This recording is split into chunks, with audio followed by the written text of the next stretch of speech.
Nikki's introduced. You wonder what I'm kicking here? I'm kicking a stand-in. It's not working. How about that? All right. Maybe I stand on it.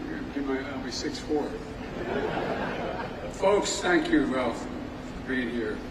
And I want to particularly thank my good friend Jim Clapper. The truth of the matter is, all of you know in South Carolina, I wouldn't be standing here if it were not for Jim Clapper.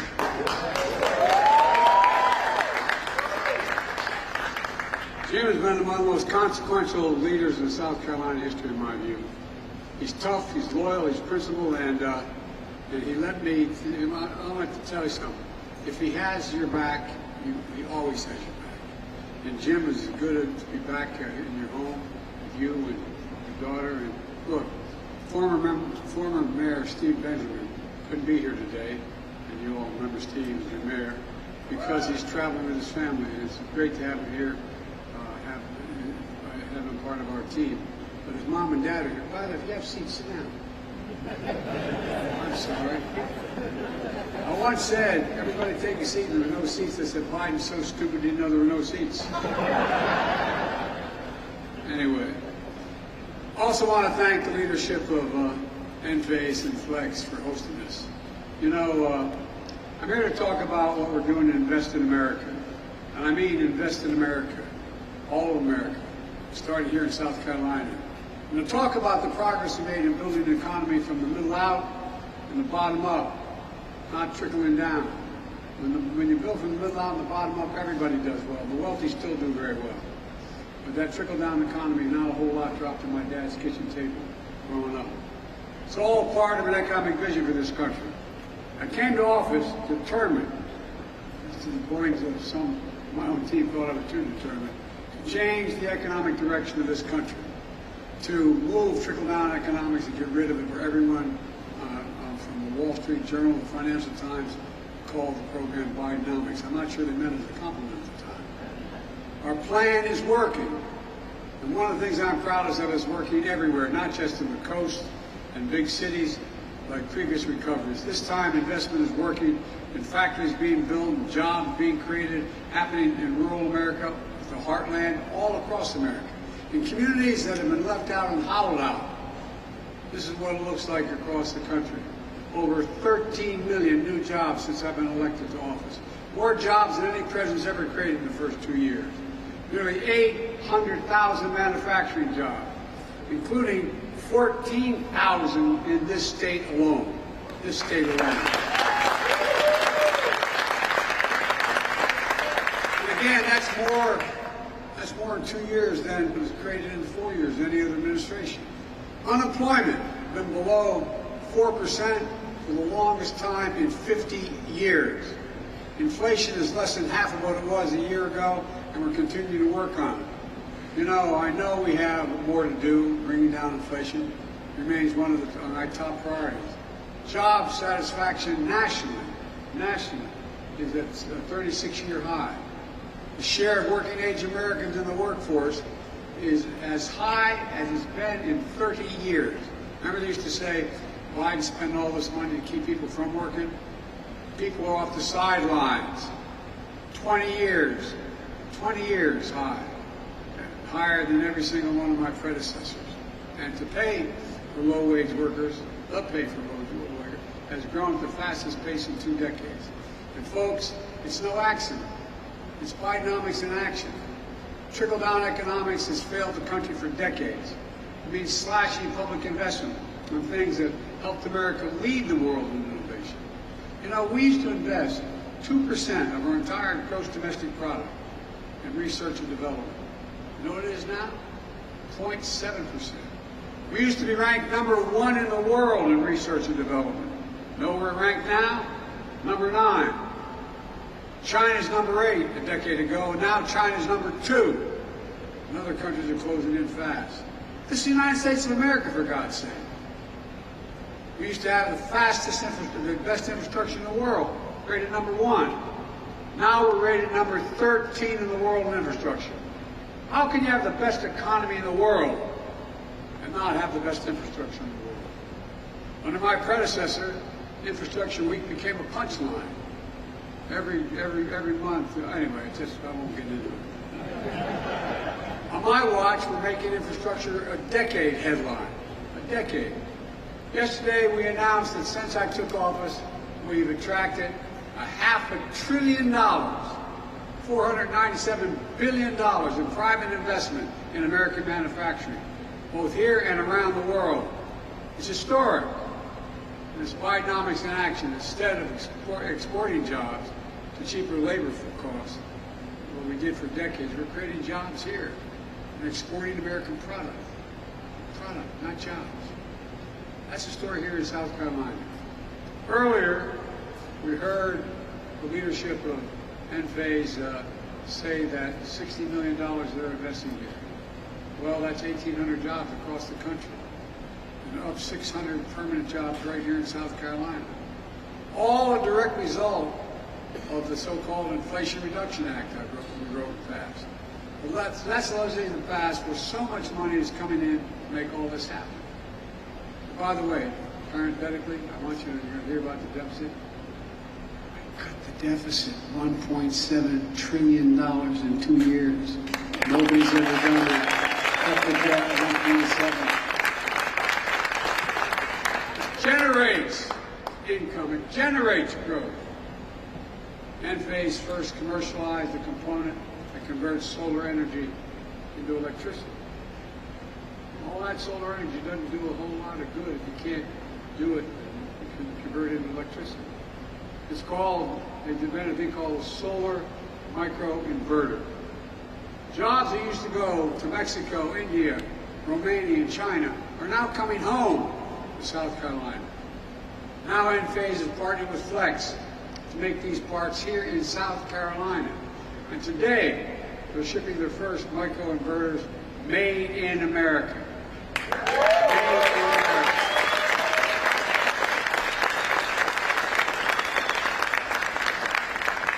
The good news is 90% of these jobs require intelligence but don't require a college degree. And Flex is working with Midlands Technical College in Columbia to develop training and pathways for folks to get these jobs. Since I took office, we've seen over 60 domestic manufacturing announcements all across the solar supply chain. One of the biggest is in Dalton, Georgia. You may find it hard to believe, but that's Marjorie Taylor Greene's district.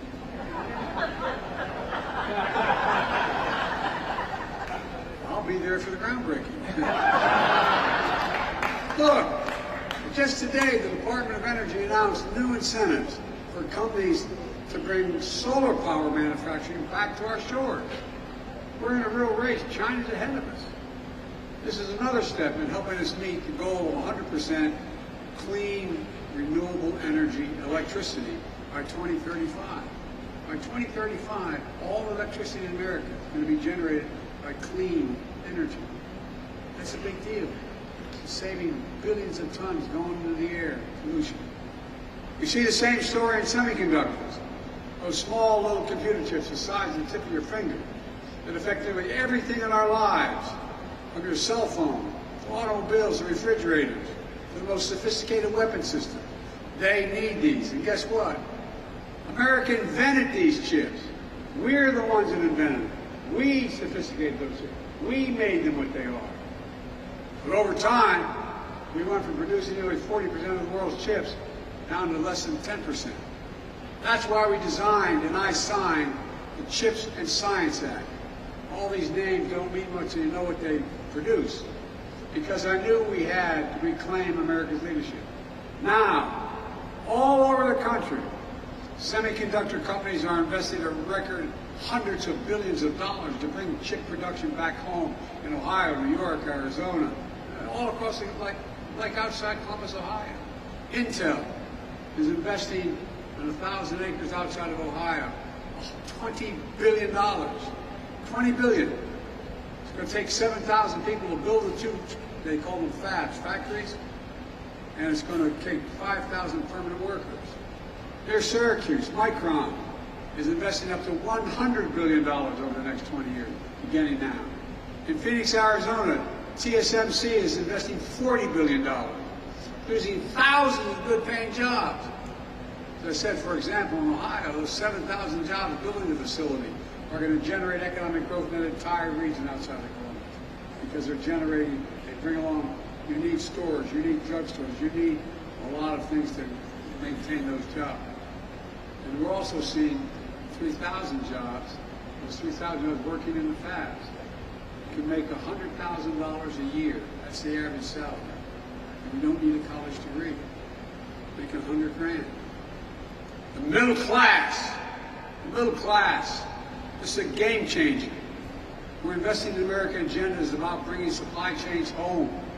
Clean energy future, made in America.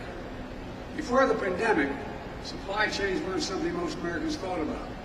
If I said to you 6 years ago, we're worried about a supply chain, you look at me like, huh? Well, I would have looked at you the same way. But today, after delays in parts and products, everybody knows why supply chains matter. We know for too long, China's dominated the production of raw materials needed for critical products. That's why we're building alliances with our friends all across the world, increasing our production here at home to create alternative sources for the minerals we need. Our goal is to bring full battery supply chain home. We create a battery belt stretching from Michigan to Georgia. In Chester County, South Carolina, Albemarle is investing $1.5 billion to process lithium for electric vehicle batteries. That's not only create 300 permanent jobs, but it will lift up a whole community. Restore some pride. It matters. The lithium will power components like it's going to be being made in redwood materials near Charleston, where the company's making the largest investment in the history of the state. $3.5 billion to build a battery materials manufacturing plant, creating 1,500 jobs. That's another community changer. It's a game changer. And those materials will go into batteries that will be recycled by companies like Circuit Solutions, which is investing $300 million here in Richland County, creating another 300 permanent jobs. That's community after community after community. Let's bring that change. That's on its way.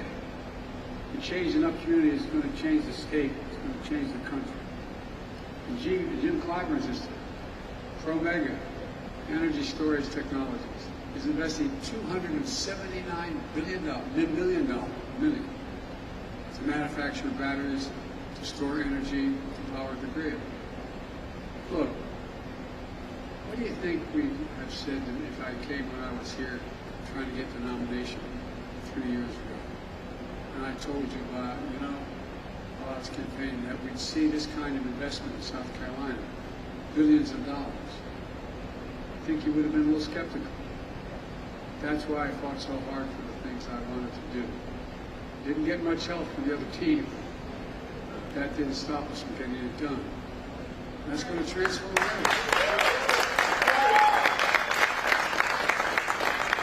All told, since I signed the Inflation Reduction Act and the CHIPS and Science Act into law, companies have announced $11 billion in manufacturing and clean energy investments just in South Carolina. $11 billion. Companies across the county, across the country, are expanding factories, building new ones, creating tens of thousands of good-paying jobs, most of which don't require a four-year degree.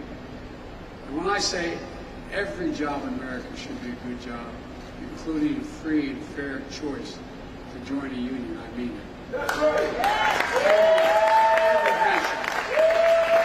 The manufacture of clean energy technology will be made stronger by collective bargaining relationships. That's up to you to decide. It's not just manufacturing.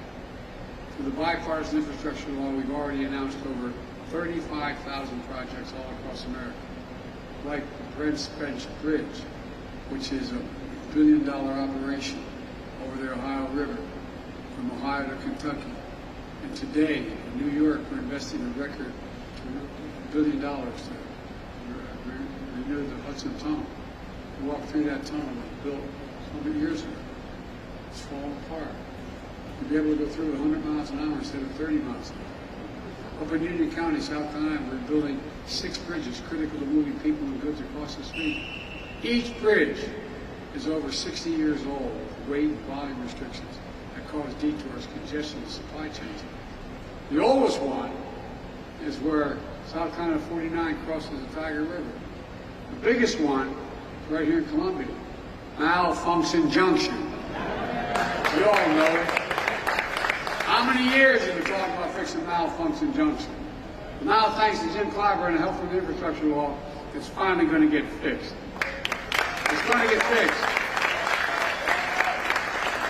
We're removing every single lead pipe in America. More than 100,000 lead service lines go into homes here in South Carolina. And they're a risk to everyone's health, including children. So it's time to get them removed and replaced. We're building. We're helping Richland School, District 1 here in Columbia, purchase 16 new electric buses. Woo! Because guess what? The diesel buses cause accidents. They cause problems. They cause additional problems. You all remember, during the pandemic, that thousands of people in this state didn't have a connection to high-speed internet, wherever, in their business or their home. Everybody now talks about it. We're going to close that digital divide. That divide between those who have reliable internet connection and those who don't. South Carolina is receiving $1 billion to close that divide, connecting every home and small business across rural America, rural South Carolina that doesn't have reliable high-speed internet. Thanks to Jim Clyburn's Affordable Connectivity Program, fancy name, but it's real.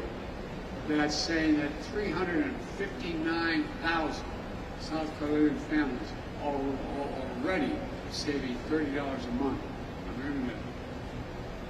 Look, we're doing this in communities all over the country.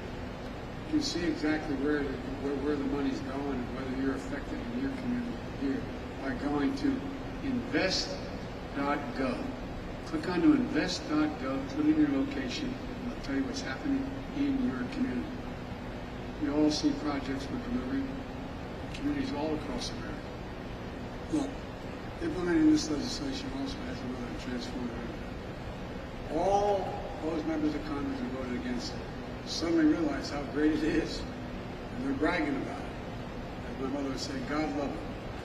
I want to thank Senator Grant for voting for the bipartisan infrastructure and the CHIPS and Science Act. I wish he had voted for the rest. Every Republican member of the Congress voted against the Inflation Reduction Act. Everyone. Every Republican member of the House in this state voted to repeal the clean energy provisions of the Inflation Reduction Act. That attracted all these jobs.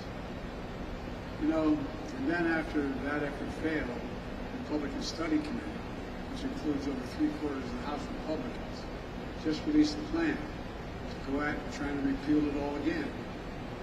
That hadn't stopped them, though, from claiming credit. Now that billions of dollars and thousands of jobs are coming to the United States. It's not unusual. The distinguished senator from the state of Alabama, former coach at the university, strongly opposed the bipartisan infrastructure bill. Is now hailing its passage. He said, quote, "Great to see Alabama receive critical funds to boost ongoing broadband efforts." Yeah, it's great. That's all right. Because I'm one of those guys that believe in conversion. Look, folks, on a very serious note, when I got elected, when I proposed these pieces of legislation, I made a commitment that I'd be present for all Americans, whether they're elected officials, voted for the events or not. All Americans. Wherever you voted for me or not. And I've kept my promise. In fact, some analysis has said that the laws I've signed are going to do more to help red America than blue America. That's okay with me, because we're all Americans. Because my view is, wherever the need is most, that's the place we should be helping. And that's what we're doing. Because the way I look at it, the progress we're making is good for all Americans. All Americans. Let me close with this. I'm not here to declare victory on the economy. I'm here to say we have a plan that's turning things around quickly, but we have a lot more work to do. When I came to office, we had a fundamental decision to make. Would we continue down the trickle-down economic path, the policy has failed us time and again. It grew inequality. It saw jobs shipped overseas. Towns hollowed out. When I ran, I promised we would not continue down the trickle-down path. Here's the simple truth about trickle-down economics. It represented a moment when we walked away from how this country was built. Bidenomics is just another way of saying restoring the American dream. 40 years of trickle-down limited the dream to those at the top. But I believe that every American willing to work hard should be able to get a good job, no matter where they live. In the heartland, in small towns, in every part of the country. To raise their kids with a good paycheck, to keep their roots where they grew up. That's the American dream. My dad used to have an expression for growing up, my word. He said, Joey, a job's about a lot more than the paycheck. It's about your dignity. It's about respect. It's about being able to look your kid in the eye and say, honey, it's going to be okay, and mean it. That's Bidenomics. It's rooted in what always worked best for this country. Investing in America. Because when you invest in our people, when you strengthen the middle class, we see stronger economic growth that benefits everybody. I've long said, it's never been a good bet to bet against America. And I can honestly say I've never been more optimistic about America's future. We just have to remember who we are, for God's sake. We're the United States of America. There is nothing beyond our capacity if we work together. So let's continue to work together. God bless you all, and may God protect our country.